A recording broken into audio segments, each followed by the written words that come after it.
Thrilled to have you back once again for an episode on the More People podcast. I'm your host today, Andrew Fitzmaurice from More People. My guest today, Mike Matthews of Roythornes. Hi, Mike. Andy. So you're man and boy pretty much at Roythornes, aren't you? Talk to us about your role. What do you actually do? You're a partner, we know that much, but what do you actually do? So I always start off by saying I'm older than I look, which at some point I'll stop being able to say, but I've been there 15 years this year. I'm a partner in the M&A team, which means I lead buying and selling of businesses. I'm also the head of the food team quite recently, and I'm also on the board of directors, which is another aspect of my role. The food bit, I guess, is where we should talk most, given what we do and our specialisms. But stitching that together with the M&A side of things, what is the world looking like? What is going on at the moment in terms of appetite and consolidation and M&A work? The data goes something like this. Year on year, the last few years, it's got busier and busier M&A activity to the point that they think that there's going to be a drop-off soon. There was a big pause after the budget in October because there was such a rush leading up to the budget. After the budget, because everyone was terrified of what had happened to capital gains tax, and particularly when you did owner managed businesses, which we generally are, people paused for thought. So then there was a couple of months, particularly in November and December, where very little happened, certainly in the legal front, where bearing in mind we are the end of the process normally rather than selling it. But now it's getting busier again. So what percentage, if you had to guesstimate, what percentage of those deals would have happened anyway and have just been rushed in terms of timescales, or have actually been pulled significantly forwards that mightn't have happened were it not for some of the changes? I think in October we did, or leading up to October, we probably did 20 completions. I'm making that number up, but it's that sort of number. It was that sort of thing, a lot. There's probably half of those that were certainly commercially leveraged to be, if this doesn't happen by end of October, we're not doing it, because the changes, or the fear of the changes were such. We would therefore see some bad behaviours from the result of that, because people naturally rush stuff through, like STL turning out. You just naturally go on to get the deal done because it's such a hard deadline. So we saw plenty of that. We then saw a couple also that slipped over because they just couldn't be done on those timescales. Sometimes naturally you run out of time. I think all of those actually have since been completed because they realised the changes weren't that material. The whole fear of going from 10% to 45% for BADR initially didn't happen, which is good news. Has it calmed down now, do you think? The nature of where things have changed as far as business assets disposal relief and capital gains tax, is it calming down to the point where your world is a bit more normal? I think it's calmed down. I mean, as you say, who knows really? In terms of the business side of things, it wasn't disastrous. Losing effectively the benefit that was business asset disposal relief BADR for the first £1 million, ultimately trying to align it to CGT isn't the end of the world. I say that as a lawyer rather than someone selling a business. But if you roll back a few years to when the entrepreneur's relief, as it was then, threshold went from 10 million to 1 million, actually that was probably a more serious financial change.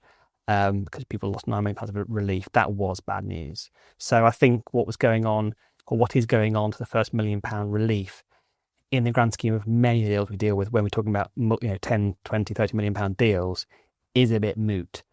But equally, if you're selling a business for a few $100,000, it makes a big difference. So if we park and get away from some of the reductions in those allowances and the doom and gloom side of things and go back to what your role actually is in terms of the service you provide, irrespective of what the percentage savings might be for a seller, what does a lawyer actually do when it comes to working the M&A part of the process? So we tend to not get involved right at the beginning. So clients more often than not come to us when a deal is in the making. Either people have been approached randomly, which happens more often than you might think, when someone receives a letter and they actually bite, and all of a sudden they come to us and say, we've been offered X for our company, can you help? Or they may come to us when we know a client for a long time and saying, we're thinking about selling the company, who do you recommend to actually broker the deal? They're normally the corporate finance advisors or the accountants. And then depending how early we get involved, we then have those discussions and then review heads of terms, and there on in deal with the process. I suspect it's probably 9 times out of 10, it's the former option or former process where we get approached saying we have a buyer, or we're going to sell. The process there on in is, and it depends what sort of sale you're doing or purchase you're doing. Let's assume we're selling on the sale side here just for this conversation. And most of our work is or maybe 3/4 of our work is sell side, largely because of where we're based. This sort of region tends to act for sellers selling out to big buyers. The big buyers generally have London or city lawyers acting for them. That's generally a theme. So family-owned business, let's say, selling for £10 million, let's say, what would we do? We would look at the terms as that happens. So negotiate those. There's some silly things that often get put in there, exclusivity periods, confidentiality, and those sort of things. We just make sure we get ironed out early on. Then we help with legal due diligence, which is when the buyer grills you on your business, and that is from absolutely everything. That is from your registers of members, which are your basic books of your company, all the way through to your contracts, your tax, your disputes, your property, all that sort of stuff. The long questionnaire, we help the clients go through those, answer the questions properly, and make sure we assist with any issues that arise. We try to remedy them, or we have a conversation with the client / advisor early on to say, by the way, there's a big issue here. How are we going to deal with this? Because it needs dealing head on early doors, ideally. Then there's the main documentation, which is called the share purchase agreement, if it's a share sale, or an asset purchase agreement, if it's a business sale. And we negotiate that, which the buyer's lawyer prepares. I imagine if it's a bit like recruitment, it's easier for me to regale the tales, as crazy as they are, than it is to make up new ones, to be honest, because you see everything eventually. What are some of the more unusual, wackiest, most surprising things you've found in that due diligence process? For the family-owned businesses, particularly the smaller ones, well, of all sizes, but particular ones, are some wacky things going through the books, or some wacky assets coming out of the company before completion. Some very valuable items that get moved around at the 11th hour, often at no cost, which itself is a problem. We've had people who own castles that are run more or less through the company, and there's all sorts of stories about that particular one. But yeah, we see all sorts. Is it your role and responsibility to smooth these things out, therefore, in that process? We need to deal with it head on. And so it's often about finding the issue, trying to work out the solution, and then presenting it to the other side, saying, this has happened, we're sorting it. Or we have to say, this has happened, how do you think we need to sort it with your blessing? So we certainly, from a sales side, it's very common for a seller to try to sort things out, not want to tell us too much about it, not because they're trying to be naughty, just because they think we'll sort it. And their idea of sorting it often isn't the right one either. So there's a bit of that going on. So it's just, I guess, developing a relationship with your advisors early on that you can go, crikey, this has happened. Just realised I shouldn't have been running my wife's car through the company for the last 10 years, or I've bought this painting at home through the company, whoops. How do I do it? Rather than going, so right, we'll just delete that line there, which is obviously a disaster. And we've touched upon this conversation before, whether at dinners or on a golf course generally, about attracting new people into the market. And anecdotally, it always feels like you don't have a massive struggle bringing in that next cohort of graduates at the bottom rung into Roythornes. You're a Spalding guy, away from university, back to Spalding, straight into Roythornes, and you've climbed the ladder there. What general advice do you give to either graduates coming into the market or advice to companies about how you can be successful with attracting that next generation? We're not unique in the troubles we're facing post-COVID in terms of office attendance and that whole debate about can people office. And we are now in a position where we basically say 3 days a week in the office. That's kind of the direction of travel, which seems to be more or less market. You know better than I do, but that seems to be sort of market.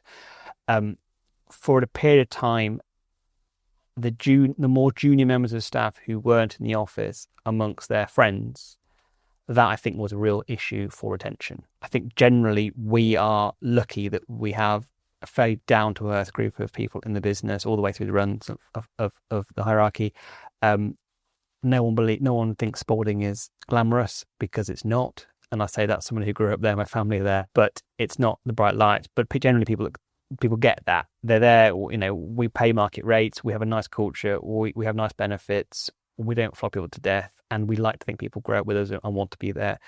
We naturally, therefore, my point around the office attendance, that was an interesting point. I'm sure it's not just affected us, affected everyone, in that when people aren't in the office and people are sat working from home, why not go and work in London and get paid twice the amount and sat in the exact same desk? Okay, you may work a couple of hours longer, but it's quite glamorous to have a city firm in your CV. I get it. We've all been young and ambitious. We try to pride ourselves on trying to do good work with nice people, and people tend to stay with us for a long time.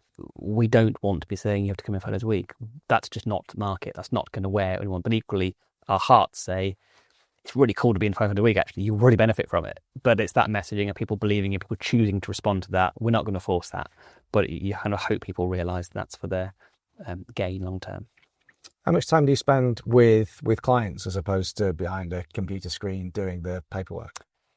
More and more, I suppose. Although many times, much of the spending with clients is coming on Teams call behind a computer screen, but probably a quarter of my time, maybe not quite that, maybe less than that, but a chunk of my time, and that's part and parcel of the role of the more senior you get, the wider your team is, the more that I'm often on call or in meetings with others who are sort of running things more, but I'm kind of involved at a more senior level. So because of that, I tend to get involved in quite a few things at all levels. The rise of AI and how certain things can be automated might make some of the more mundane done more quickly, which frees up time for the part that AI, in my opinion, is never going to replace, which is the nature of trusted person-to-person contact and having that confidence in dealing with the customer. That's the same for your world. Yeah, AI is. I mean, it's obviously the topic of much conversations, isn't it? We're not seeing a huge amount in our world yet. The sort of back end AI, which is what our technical director tells us, that actually we are using AI in way more ways than we even notice, because it's kind of happening in the back end of our systems or some of our dictation systems, all that sort of stuff. There's clearly going to be an area of some of the more routine aspects where AI just can definitely use it. I mean, we're using it, or I'm using it at base level, things like Copilot and so on, which I think it seems to be the entry level offering in businesses, and I'm playing around with that, as several of us are also. But like all these things, we need to be involved in that and make sure we're making use of it, otherwise we'll be left behind. Yeah, indeed. Final point, this is our 25th year. Lots of 25-year celebrations going on at MorePeople this year, hopefully. Where do you think you and or Roythornes will be in 25 years' time? Well, we are taking really big steps to ensure we are not snaffled up or tempted to be snaffled up by the consolidators in the industry. It's very easy and very tempting to sell out. Not just law firms, anyone who's being offered 3, 4, 5 times multiple. Everyone's human.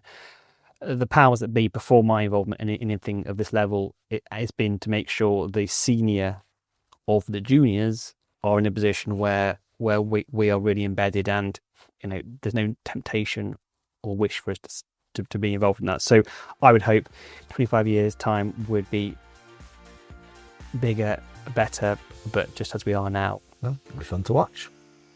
Thanks for your time, Mike. Thank you.